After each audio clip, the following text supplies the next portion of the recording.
It's Monday night, February 27, 1967 in Natchez.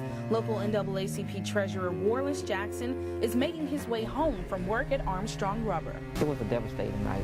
You see, Jackson just got a promotion, but some white workers rumored to be members of the Klan warned him he paid for it with his life.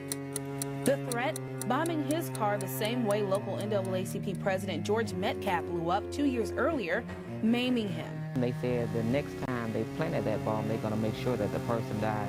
His then 11-year-old daughter Denise, wife and 4 other children, remember waiting for Dad to pull in this driveway.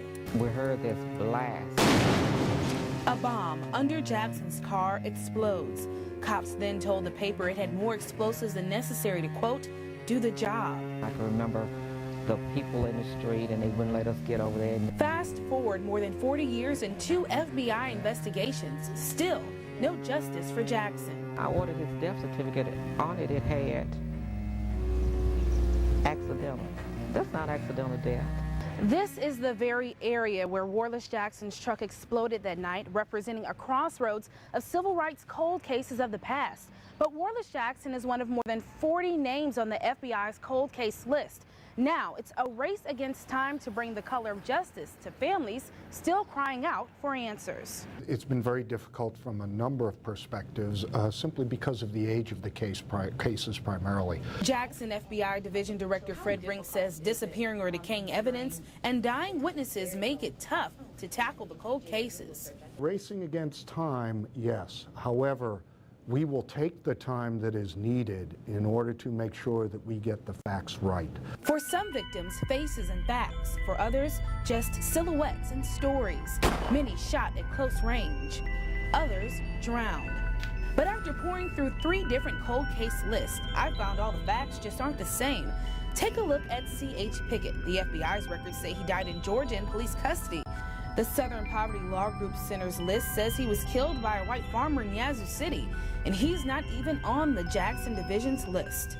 We are well aware that there are a number of differences in the reports that come in, so we're trying to take all those disparate reports and distill them down and find out what really happened.